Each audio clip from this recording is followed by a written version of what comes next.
Okay, I'm going to call to order the Tuesday, December 19th, 2017 meeting of the Iredell County Board of Commissioners. At this time, I'd ask everyone if you would please observe a moment of silent prayer or reflection as we commence our meeting.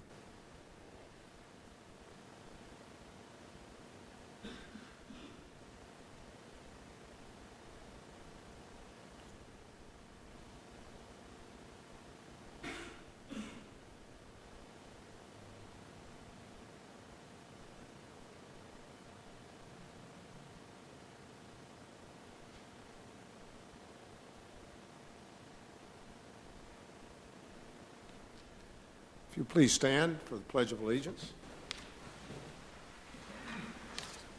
I pledge allegiance to the flag of the United States of America and to the republic for which it stands, one nation, under God, indivisible, with liberty and justice for all.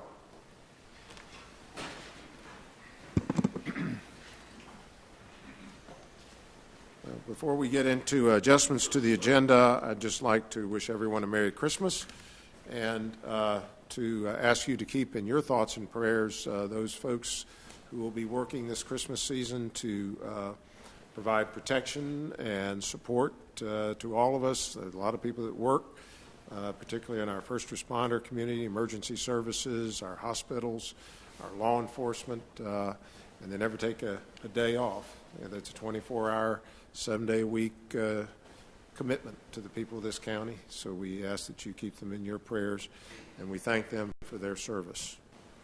Mr. Smith, any adjustments to the agenda, please? Yes, sir. First off, I apologize for the heat. I guess with the warm day, it's thrown us out of whack. I don't know if we can blame Commissioner Norman.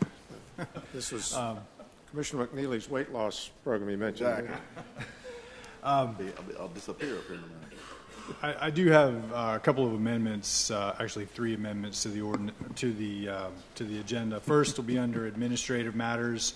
We'll make this item 8.8, and that is a discussion about the Monticello and Ebenezer schools lease.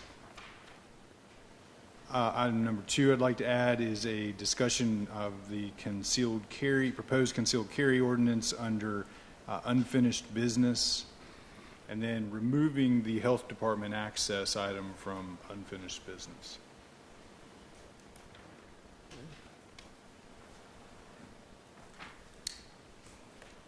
Okay. The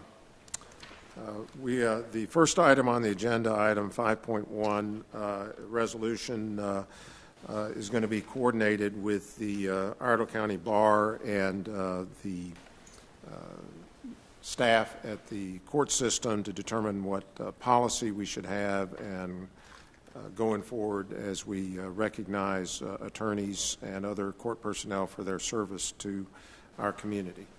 So that matter will be continued and tabled indefinitely while we work through getting some advice on that. Item 6, appointments before the board. We start off Mr. Bryan Duncan, who's the director of ICARE, who will be presenting an annual report from the Community Services Block Grant Anti-Poverty Plan. Hey, good evening. Thank you for having us again this year. It seems to come faster and faster and faster each year. Maybe it's because I'm getting older. I turned 50 this year, so the days are certainly speeding up for me. You had a copy of the application shared with you probably at least within the last week. So the application that you have before you actually represents the next 3-year plan that we are required to develop and present to the state. And so, as you can see, there's a pretty substantial reduction in funding for this year as compared to last year. Some of that was due to an anomaly that the state had with regard to funding over the last year. But the number that you see there before you is typically where we fall. So that's a more realistic number in terms of the budget that we're used to having. So the last 3 years, you see that there has been some increases. The state, due to other programs across the state that may not have been functioning, they divided that money up amongst other counties. So currently, those programs have revived themselves, and our numbers, therefore, are reduced. And as I said earlier, this is more so the number that's probably more normal to us in terms of funding. We're having to obviously make some adjustments because of that, because we're about $110,000, $111,000 less than we've had in the past year. But overall, we plan to do the same thing that we've done with regard to services for the clients that we serve. Back in October, we held some community forums, which we're required to do every 3 years, just to kind of help us to develop the plan. And we held them in Mooresville, here in Statesville, and out in Harmony, actually. And that was the first time we had done it outside of the Statesville city limit. I think one of the things, typically when you're talking about needs, the needs of families with low income, those needs are pretty common across the board. You know that transportation is going to rise to the surface, housing is going to rise to the surface, education, things of that nature, employment. I think one of the things that stood out to me this year that we really had never heard before, and it's very common actually, but someone actually raised the issue of situational poverty. And we started to think about the individuals that we've seen, particularly since the recession, and I would dare say that many of those were situational instances of poverty for whatever reason. And I use an example of individuals that may have fallen upon some type of disability. Then all of a sudden they've lost their income and now they're in an impoverished situation. So we have to figure out how we meet the needs of those individuals as well as those who may be more stereotypically associated with poverty. And so I think we're seeing more of that, and Mr. Moore certainly probably tell you about specific cases. We're going to deal with those individuals who have a lack of education, who are dealing with unemployment, underemployment, lack of knowledge of resources. And so we try to help them to access resources to sustain economic success. We'll deal with lack of transportation to some degree. There's not a lot we can do about transportation other than connect them with local resources, and we rely heavily on ICARE. And fortunately, they've expanded some of their services this year as well. In terms of our performance over the last year, we're really pleased. Our numbers went up. We were able to, between the two counties, Alexander and Iredell, we helped 29 families move out of poverty. Average change in income was over $12,000, closer to $13,000. The number that we like to brag about, although it's a little down from last year, we reduced public assistance dependency by 29%, so right at 30%. So that's something that we really stress. We had 25 people that actually obtained employment. 3 obtained better jobs, so they came to us maybe working at fast food, and we helped them to get some training and move into a better situation for themselves and their family. We had 11 who actually obtained jobs with medical benefits, and that's huge. That means they're not having to depend on any other type of medical benefit, ACA or what have you. Average pay rate was a little over $10, $10.27 per hour. We had 25 who completed education and training programs, 8 who actually secured standard housing. 22 received emergency assistance, and that's a number that we've tried to trend down. So we're hopeful that those that come to us that we serve, we don't have to utilize a lot of resources and provide emergency assistance. And so that's something that we've been able to focus on a little more intently over the past year. So we'll drop down to 4 staff members to deploy this program this year between Alexander County and Iredell County. And our targets, I've challenged staff to try to maintain the same level of service in terms of moving relatively the same number of people off of poverty, even with reduced funding. So that'll be interesting to see how that comes out. You really never know. People come to us at all different levels. So some are closer, some you have to walk a little further with. And so we're excited to see what will happen over the next year. I want to do something a little different, but just very briefly. I want to bring Mr. Moore, Shelton Moore, who is our program director, up. I want him to talk a little bit more specifically about what they actually do inside of the Building Opportunities to Self-Sufficiency program. This is Shelton Moore. Will he be able to speak to some numbers, Mr. Duncan, when it comes to the families you're going to serve this next time you get a report? It has to do with 57 families in Iredell County and 13 in Alexander County. Yes, sir. I just need to know that. I also need to know why the difference in the number of families that have been served. Okay. Yeah. All right, so good evening. Shelton Moore again, Program Director of CSBG Services. As mentioned, as Mr. Norman mentioned, our goal is 70 participants between Iredell and Alexander County. Here in Iredell County, it's going to be 57. In Alexander County, it's going to be 13. The reason for that is of course, funding. A significant difference in funding between Iredell County and Alexander County. Some of the things that we look to do here in Iredell County, utilizing the funds, our goal is to assist 32 individuals with educational trainings in various capacities. We partner with Mitchell College, Transtex, various other training providers to assist individuals with CNA certifications, welding certifications, CNC machining, CDLs, things of that nature. The goal is to, as mentioned, it's underemployed, unemployed, low-income residents of the county. So equip them with some skills and tools so they can enter employment. So again, 32, very proud with that number. In addition to that, for those individuals that are pursuing various educational pathways, we have 30 of those individuals will receive, 25 of those individuals will receive support. So let's say you have someone that's going through CNA training and they need scrubs for their clinicals or stethoscopes, things of that nature. So we'll be able to utilize the funds to assist in that area. One of the other things that we pride ourselves with is the temporary employment initiative.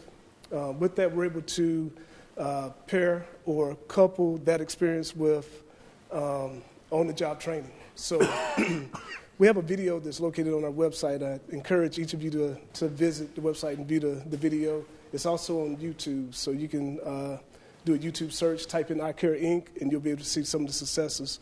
But one of the things that we like to do, for those individuals, say, that want to go into plumbing or welding, some of those more specific trades, we're able to put them into a work experience so they're not only getting the classroom experience, but they're also able to get some hands-on experience that is valuable when they try to enter into the employment forum. So very proud of those numbers and outcomes and goals. Some of the other things that we try to do to ensure that they're able to achieve self-sufficiency is we provide financial literacy. So we partner with BB&T Banking. They're going to facilitate our sessions.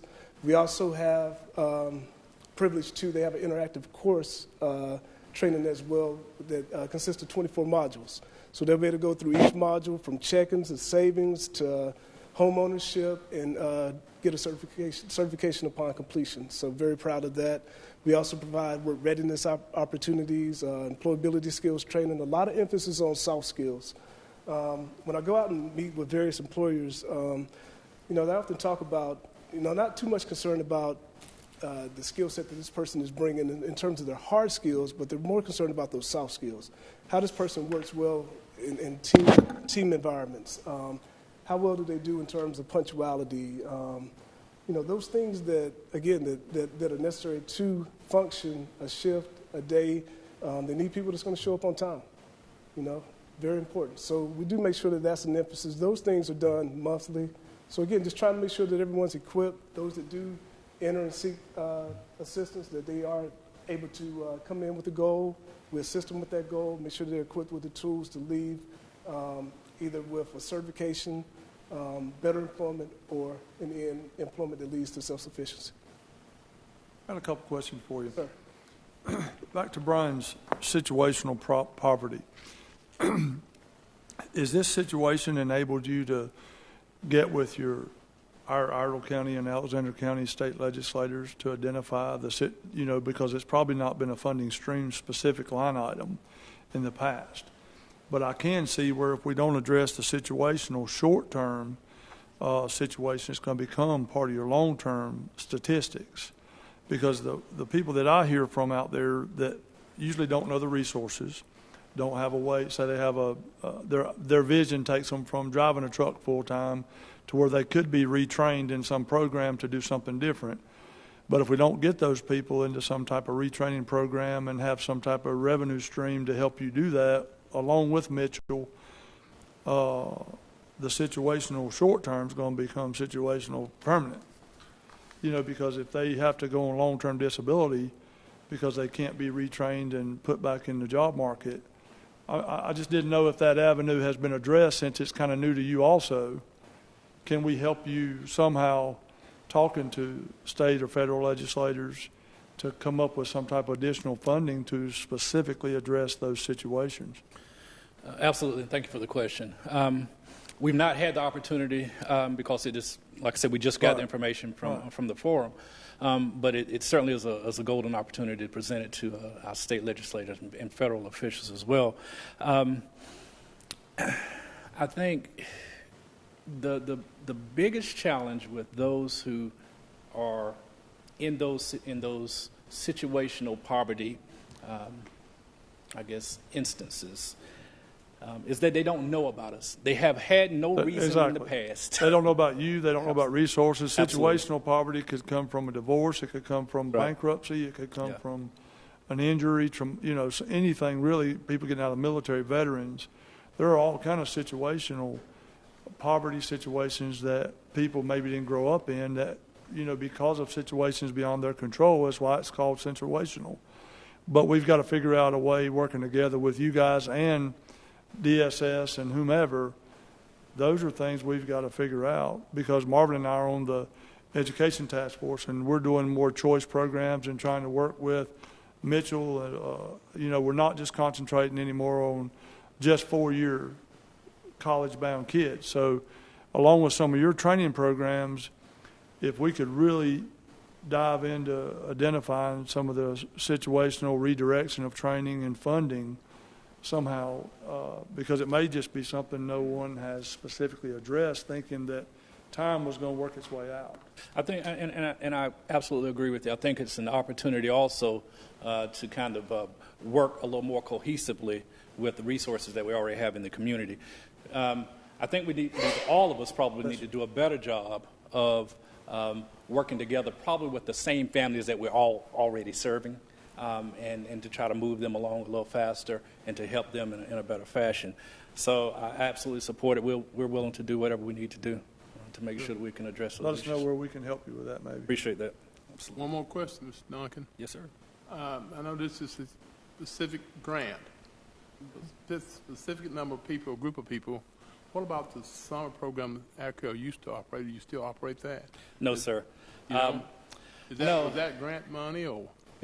It was federal grant money. They changed that program actually. The summer program actually went away in 1998. And so they folded that program over into a year-round comprehensive program that is now housed at the NC Works Career Center. Okay. And so we don't have that program. But one thing that we learned from that experience, and we did it for many years, is that we took some of those same successes and the same tenets of that program and folded those over into this CSBG program and kind of built this program, more so for the adult side, though.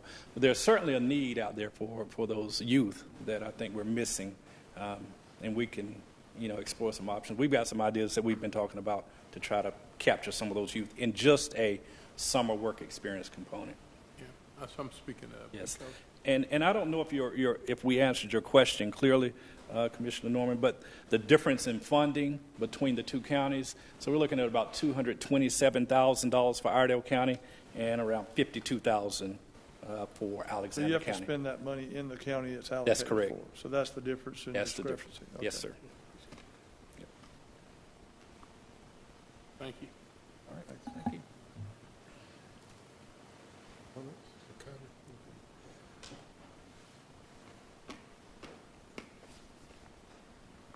Well, thank you, Bryan, for that report. And it's heartening to see that in Iredell County, we've gone down about a full point in terms of unemployment rates. And I'm encouraged that you're working with folks, particularly on soft skills, just the things that employers take for granted as people showing up and being appropriately attired and working as a member of a team and having the willingness to learn and be able to pass a drug screening. So the jobs are out there. They are, employers are turning over all the rocks trying to find good employees. So breaking this, there's opportunity out there. There shouldn't be, I don't think, a lack of hope. There may be a lack of awareness or a lack of knowledge about how to develop the skills necessary. And appreciate your organization and ICARE focusing on this workforce development angle and your collaborative approach with the different agencies out there, NC Works and all the rest. And I would just pile on to what Commissioner Howe mentioned relative to partnering with our three school systems, Mooresville Graded, ISS, and Mitchell, in terms of they have a new pathways process that they are looking to reach back into the middle schools, 6th, 7th grade, to start to orient kids on the opportunities that are out there and what it takes to realize those opportunities in terms of decisions that they make relative to developing those lifelong good habits and being fully employable when they graduate. And so reaching out and educating parents is the other piece of that equation so that they understand that the jobs that are out there that Mr. Russ Rogerson and his staff work so hard to try to bring to Iredell County and to expand our current workforce, employers, jobs, and businesses depend on a pipeline of workers that can take these jobs that are well above the poverty line, well above the poverty line. And so we got to attack this from a lot of different angles, and we're glad to see that you're in the mix, shoulder to shoulder. And I'm sure that as time goes on, if you can demonstrate the metrics of success, that is producing, particularly for folks that have graduated from school already, we can't capture them getting back into the 6th or 7th or 8th grade to make those decisions. But if we can get to a point where businesses can see that you're producing what they need, I think there's another source of revenues because they look to invest to get a return on that investment. And if you can demonstrate the return, they'll be there to support your programs along with the others that we're working on. So I appreciate your being part of the big team and look forward to continued success and improvement there.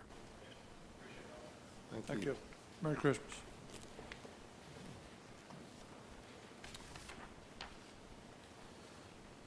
We now have a request from the Finance Department to present the June 30th, 2017 Audited Financial Statements.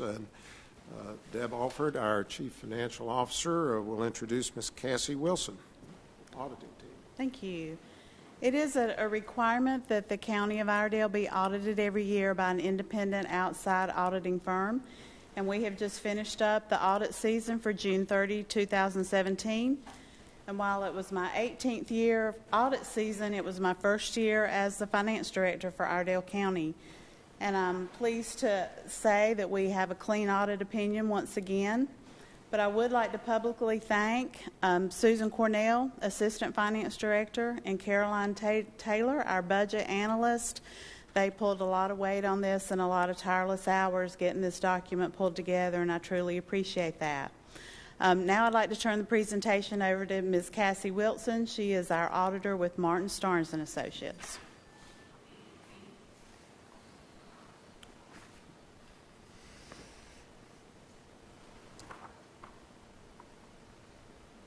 Thank you for having me this evening. I'll just go over some brief highlights from the audit.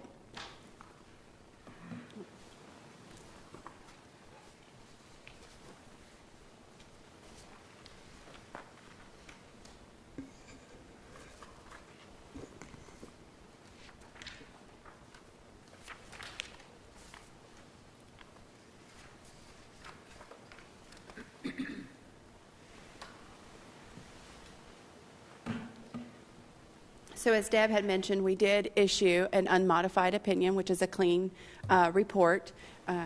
So we finished up both the finance side of it and the single audit compliance side of it as well. And we did issue unmodified opinions on both of those reports.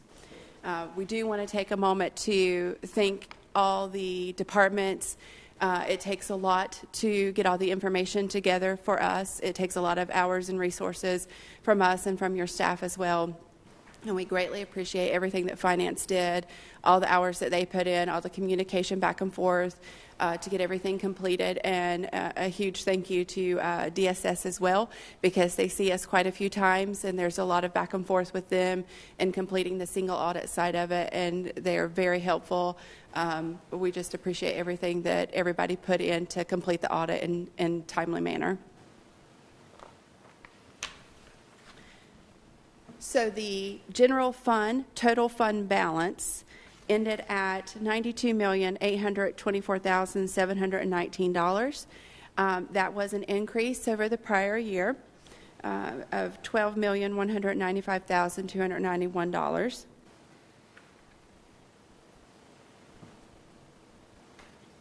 The fund balance position for the general fund, the LGC likes to analyze each unit based on their calculation for available fund balance. So the calculation for available fund balance for the general fund, it totals to $67,315,861. That was an increase over the prior year available fund balance, an increase of $7,492,150. And the overall increase in the available fund balance was due to an overall increase in fund balance for the current year.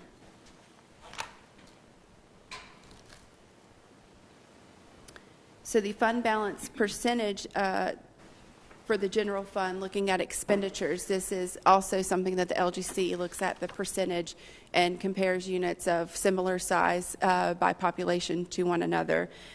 So the 37% is the LGC's percentage calculation that they use for analyzing purposes. And the 22% that you see there is something that management typically finds more useful, which considers the assigned and the committed monies as well. And that takes you to 22% for that. The available fund balance increased from the prior year, that percentage, and the unassigned had a slight decrease from the prior year percentage. The general fund summary here, this breaks down comparing just the revenues and the expenditures in total. You'll see there's a significant change from 2016 to 2017, but you had a refunding, and that accounts for a significant amount of that revenue increase and the expenditure increase because it affects both sides of that. So you'll see that your revenues for 2017 ended at $259,837,846, and the expenditures ended at $247,642,555. The general fund revenues, as a snapshot looking at the major categories for the county, property taxes continues to be the largest percentage, and it was 61% for June 30th, 2017. These percentages are comparable to the prior year with a 1% or less change between each of the categories.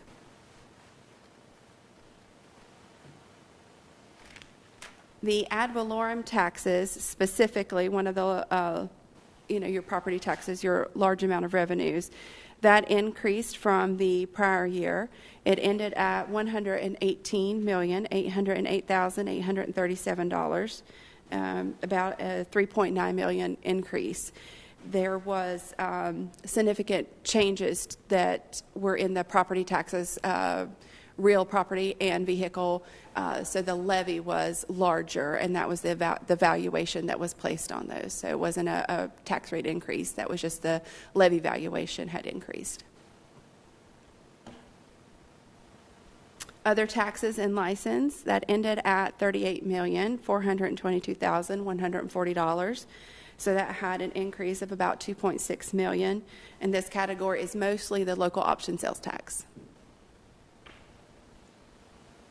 Your restricted intergovernmental ended at $18,955,735. Pretty comparable to the prior year, a slight decrease there. And this is mostly your federal and your state grants. That's going to fluctuate from year to year depending on grants that end or applying for new grants that you might be applicable for. So that's going to fluctuate from year to year. Looking at the expenditures for the general fund, the largest category continues to be education at 30%. Just a note that the other category is made up of the general government, economic and development, cultural and recreation is what makes up that small other category there. And these percentages are pretty comparable to the prior year as well, with a 1% or less shift between each of the areas. So education ended at $53,533,251 for 2017, pretty comparable to the prior year. And this does not include debt service. This is just your current funding, any capital outlays that you had budgeted and provided to them. Your debt service ended at $29,060,756, increase around $2.7 million. That significant portion of the debt service is related to the school funding. Human services ended at $33,017,450. That is an increase over the prior year, about $139,000. Human services does get majorly funded by federal and state grants. Public safety ended at $35,968,495, increase of about $3 million. When looking at the breakdown in public safety, it's from various departments of public safety accounted for this increase. It wasn't one specific one. Increases in the departments for salaries and benefits, for operating, for capital outlay. It was just various operating needs. The solid waste disposal facility fund, net operating income ended at $3,427,512. Your total net position ended at $43,557,810.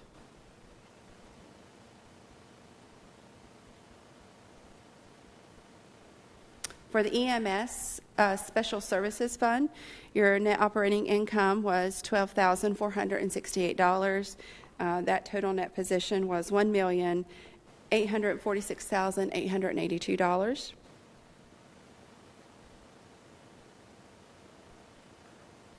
And that's the information in summary for the audit for 6/30/17. But I want to talk about a few things to think about for the upcoming year. We wanted to make sure that we talked about it openly, that there is a new standard that is related to your OPEB, your other post-employment benefits that are offered. This standard is requiring the full liability for OPEB to be recorded on the books, so at full accrual. So this is something that in your government-wide schedules in the front of your financial statement report is going to have a restatement next year for this new standard that's being implemented, and the full liability gets put on there. This does also affect any funds, your enterprise funds, that OPEB is allocated to you for those expenditures as well. So you will see a restatement for some of the enterprise funds that have OPEB liabilities in them as well. We are expecting it to be a significant impact, especially for your government-wide. It's going to be less of an impact on your enterprise funds because the percentage of allocation to those funds isn't as much. But for any of your funds that have a smaller fund balance for your enterprise funds, we just want to make sure that as soon as the actuary report is completed, which a new one is required for the year to be in compliance with the new standard changes, we want to make sure that that gets looked at and that you analyze that. Any bond covenants that you might be looking at or anything that you have restrictive-wise, that this is taken into consideration, whether OPEB is included in those calculations, what the requirement is for that, so that you don't have any issues with that because of the significant increase coming from the OPEB liability. One of the bigger changes that we are having is with compliance, and the state auditor is requiring the agreed upon procedures for compliance to come back. We had it a couple years ago, and then it went away. They have sent out an email about it and started making all the units aware of these changes that are coming. So this is a completely separate engagement. The state auditor will basically tell us per county what the population is that they want us to test for which programs, and they will give us the procedures. And so there'll be specific testing required for that to meet their requirements, and they need that. They're using this information as a part of their state reporting for North Carolina for compliance. Medicaid program is the largest one, of course, but this will affect any of their other programs that they have that they rely upon and report on for the state.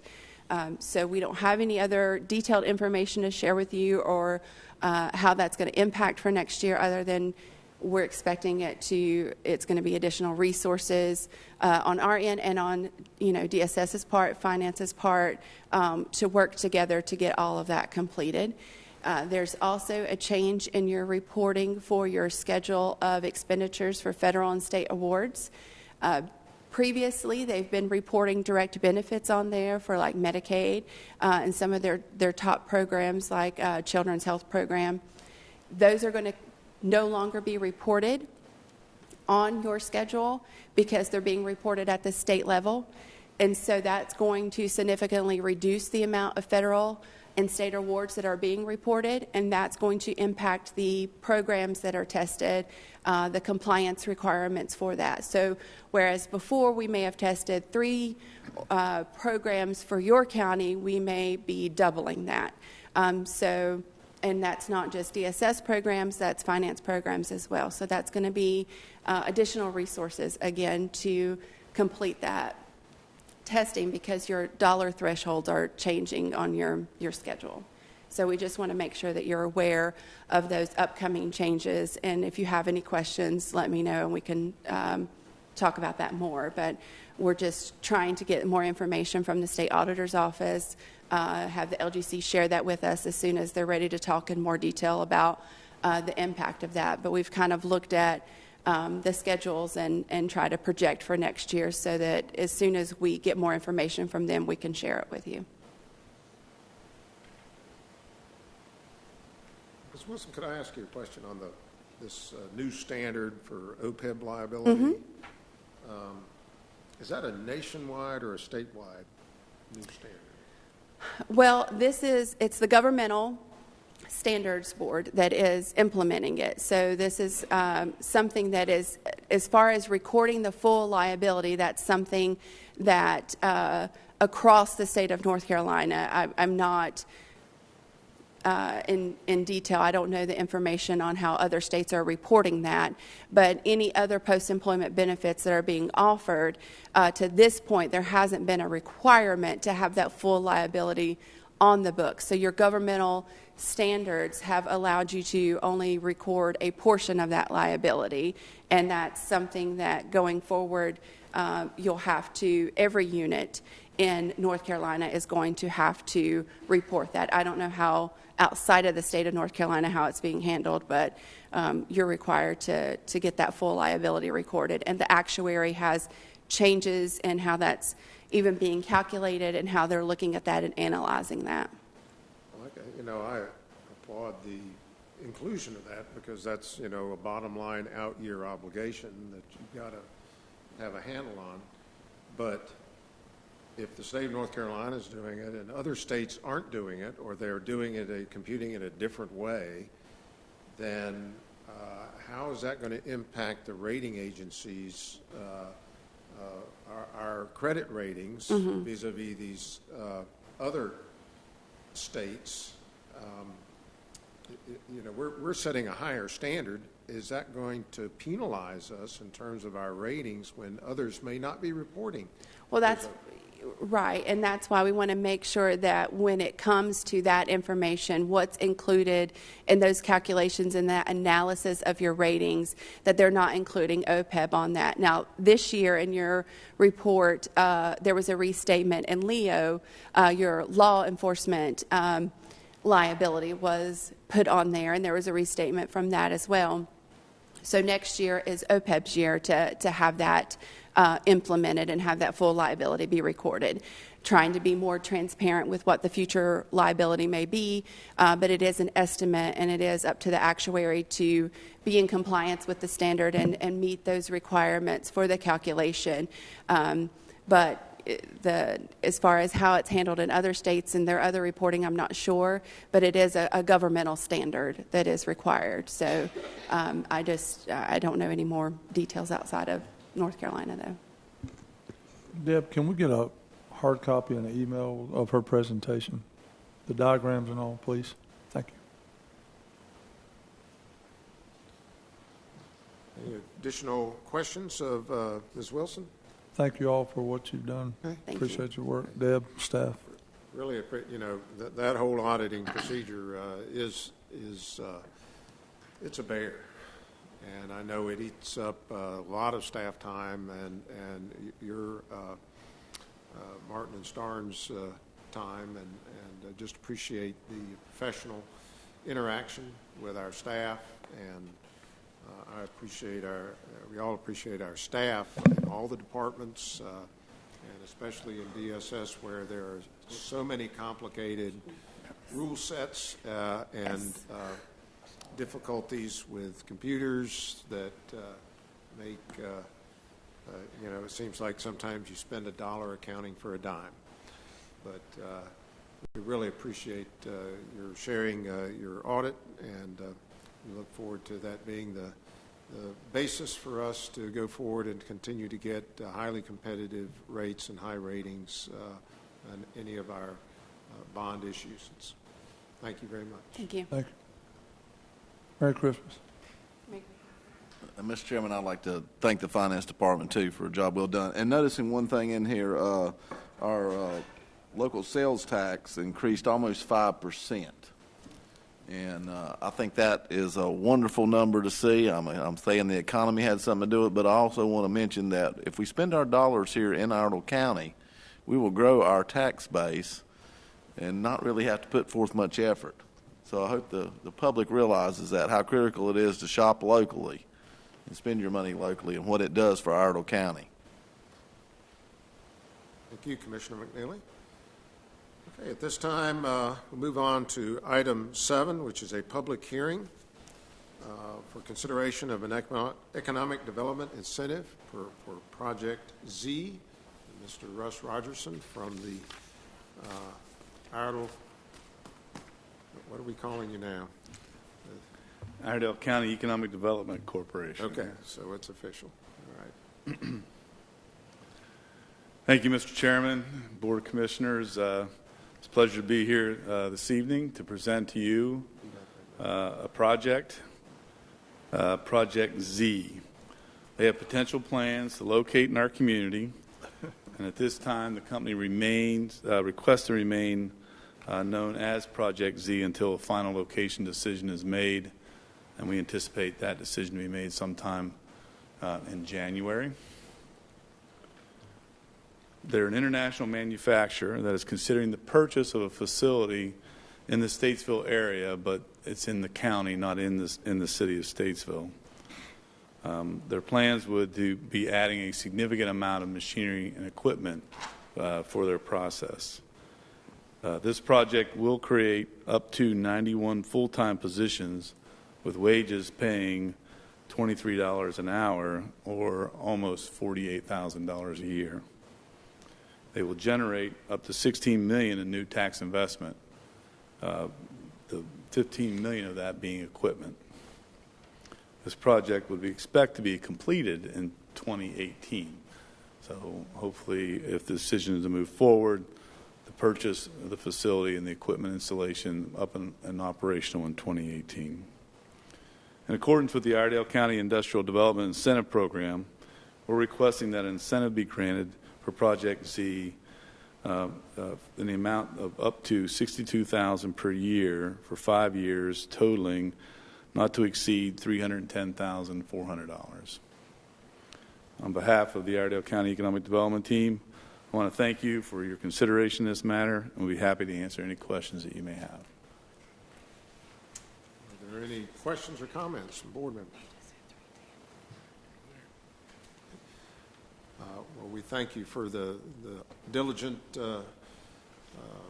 marketing of Iredell County and sharing the opportunities that businesses have here and the opportunities for our citizens to get well above average wages. So at this time, I would ask if there's a motion. Do we not have to have the public hearing? The public hearing. Oh, wait, I'm sorry. Public hearing, I'm sorry. Yes, I'll open the public hearing. I don't have anybody that's signed up to be heard. Is anyone in the audience like to be heard on this matter? Hearing none, close the public hearing. At this time, ask if there's a motion. Mr. Chairman, I'd like to make a motion to approve the economic incentive for Project Z up to $310,400 over a 5-year period based on an investment range between $10 million and $16 million in Iredell County. Motion by Commissioner McNeely. Any further discussion? All in favor, please say aye. Aye. Those opposed, like sign. The motion carries unanimously. Thank you very much. Appreciate your support and what you do for our community. Appreciate it. And Merry Christmas to you and your staff. Merry Christmas. Merry Christmas.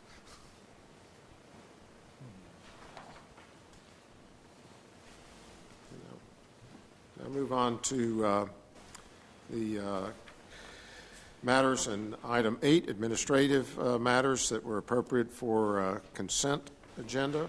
And these matters, with the exception of item 8.3,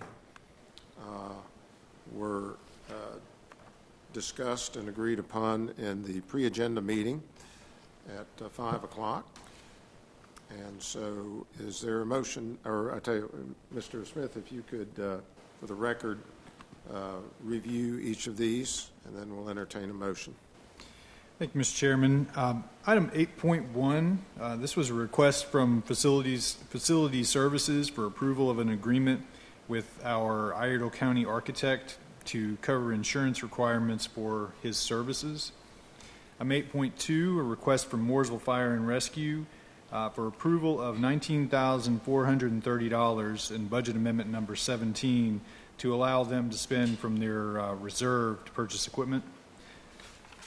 8.4, a request from the Finance Department for approval of budget amendment number 19 in the amount of $520,000 to advance general obligation bond proceeds to Mitchell Community College, and these would be reimbursed back to the county when the bonds are actually issued. 8.5, a request from Tax Administration for approval of the November refunds and releases. 8.6, a request from the Deputy Clerk to approve the minutes from the meetings of December 5th and December 12th, 2017. 8.7, and this was what was added to the agenda, approval of a memorandum of understanding with the Iredell Statesville schools concerning the Monticello and Ebenezer schools. And we also had an item under unfinished business, item 11.1, having to do with the Troutman Fire Code, and you all agreed to put that under on the consent agenda. And this is approving an MOU with Troutman to perform their fire inspection services through our fire marshal's office. Thank you, Mr. Smith. Is there any discussion? Is there a motion to approve the consent agenda? Approve, Mr. Chairman. Motion by Commissioner Norman. All in favor, please say aye. Aye. Those opposed, like sign. Motion carries unanimously. Moving on to item 8.3, circle back for that. And Mr. Smith, if you could tee that up. Item 8.3 is a request from Finance for approval of budget amendment number 18 to appropriate $342,724,000 to Mitchell Community College to purchase the old Davis Hospital site.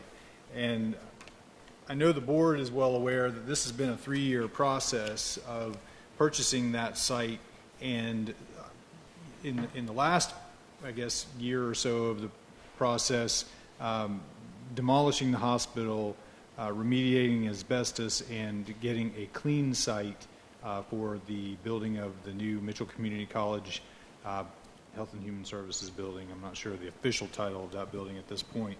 But we are finally to the point that that has been done, and now this would be probably one of the last acts, if not the last act, of this site process by the Board of Commissioners to actually appropriate the money for the purchase, or to cover the purchase and all of that work that's gone into it. The way that the money, the $342,000, is broken down is that originally, as part of the contract to purchase, the county allocated $254,000 of the $404,000 that was going to be the total price. The remaining $150,000 was going to be, or was to be split equally by the City of Statesville and Mitchell Community College. We did see some additional costs along the way. One is AAA Environmental. They were our basically boots on the ground representing the county, the city, and Mitchell while the demolition and the remediation was taking place. And that is in the amount of $27,183. Through the course of the demolition, we knew we were going to find additional tunnels, and we did. The total on that was just over $151,000 to be split equally amongst the three parties, $50,539 coming from each, and then we split $33,000 for basically other costs associated with this entire project. That's where we come up with the $342,723. It's been a very good partnership over the last 3 years. Finally got to the end of this, and I'd be glad to answer any questions that you might have. Any questions or comments? Mr. Chairman, I just want to reiterate that the feedback from the community in Statesville has been phenomenal to the city and Mitchell and our board and the county for the work and to clean up that neighborhood. And I also want to point out to the taxpayers, as you did in our pre-agenda meeting, so I want to reiterate that we had some additional costs that came up for the project during the process. However, due to the cost avoidance that we did not incur with dump fees and things because of the process changed, we're still going to be within or less than our original allocated funding. So I just wanted to repoint that out, as you did in our pre-agenda meeting, that we still have made an investment for our communities, and we're still falling within the range that was originally intended, even though some circumstances changed in the 3-year process. Mr. Chairman, I'd just like to say, if this is the last vote that we have on this project, this may be one of the better Christmas gifts I've got in a while. And I'd also like to say hallelujah. I'd like to make a comment that while I believe that the juice was worth the squeeze on this particular project, it has been a long and hard road to get to where we are right now. Amen. I'd like to thank our staff for diligently hanging in there with us. I'd especially like to thank our attorney representation, the firm that stuck in there with us on this, because if there's a lesson learned here, I believe it's don't become involved with something you can't control. But nevertheless, so once Mitchell Community College builds a structure on this building, I think it's going to be well worth the effort on that. Great investment. Further comments? I think that's enough, Mr. Chairman. Okay. And Is if anybody else mentions hospital in the next 3 years. Go ahead. Is there a motion? Make that motion, Mr. Chairman. A motion to approve budget amendment number 18, made by Commissioner Norman. Any further discussion? All in favor, please say aye. Hallelujah. Those opposed, like sign. Motion carries unanimously. Thank you, gentlemen. Hardly get it out. Hard to get it out. Didn't think that day would ever come, did you? Good gracious. Okay, that takes care of all the items on the administrative docket. There are no announcements of any vacancies for any boards or commissions. We do have an appointment to the Historic Properties Commission. David Fago has volunteered to serve in that capacity. Is there a motion? So moved. We appoint him. Approve David Fago as an appointment to the Historic Properties Commission. All in favor, please say aye. Aye. Those opposed, like sign. Motion carries unanimously. I believe we're moving into unfinished business. We already disposed of the Troutman Fire Code issue in the consent agenda. The Health Department access issue we have deferred until a later date. We do have a discussion concerning the proposed carrying concealed weapon ordinance. That has been amendment to the personnel ordinance. And Mr. Ben Steichleather will tee that up for us. Good evening, gentlemen. Appreciate being here tonight. We, about 4 weeks ago, staff conducted a survey of the employees in Iredell County to find out their feelings about the concealed carry policy amendment that for our personnel ordinance that was proposed. We tried to be as methodical about that as possible. We spent quite a bit of time formulating a survey that we felt was a good survey that didn't input any bias into the situation. We then sent out an email with a background about the situation, what some of the terms meant, what the current policies were, as well as a link to a survey online so that staff could fill it out. We also provided hard copy surveys to departments that did not have access to computers throughout their shifts, such as ICATs. Out of that survey, we had a response rate of 38% of the employees that received the survey, which is a really good response rate. 20% is kind of the golden standard for surveys, so we feel like this is a very statistically significant result. Out of the respondents, 70% of them were in favor of allowing staff to have the option to carry concealed if they want to. We also asked in the survey what other options Iredell County could take to make them feel safer. The only response that kind of had a lot of support was 25% of the respondents said they would like metal detectors at their facilities. We went ahead and did a deep dive into the 30% of the respondents who were against the concealed carry amendment. Out of those, 25% said they were against because they were concerned about that there wasn't enough of a mental health check through the state's regulated concealed carry policy. And 20% named either accidental shootings at work, training, lack of training, or internal disputes that could escalate. Having said that, they could put down more than one. It was an open-ended question, so the percentages on those are not going to add up to 100%. The reason for that is some people listed more than just one concern. And then approximately 20% of those against were just firmly against firearms in general. So it wasn't a specific thing about the policy or something that we could do better. It's just they're just kind of against firearms on the face of the issue. So out of that, we had, just to kind of point out I say 20% were just against the policy in general. That's 20% of the respondents who were against the policy to start with. It's only about 6% of the respondents actually who felt like that nothing could be done to sway their mind. Like I said, we feel very confident that the survey has statistical significance for the employees of Iredell County. I'd be happy to answer any questions that you all may have in regards to the survey or how it was sent out, what data we extrapolated from it. Be happy to answer anything. Are there any questions or comments from board members? Mr. Steichweather? I just want to say that we appreciate the time put in by staff and to do the survey and give us feedback and take part in the process, and administration and our legal team for making sure that we've done the best due diligence as we possibly can. We think we've covered within reason what we can reasonably control. We're requiring additional training through the sheriff beyond what state requires.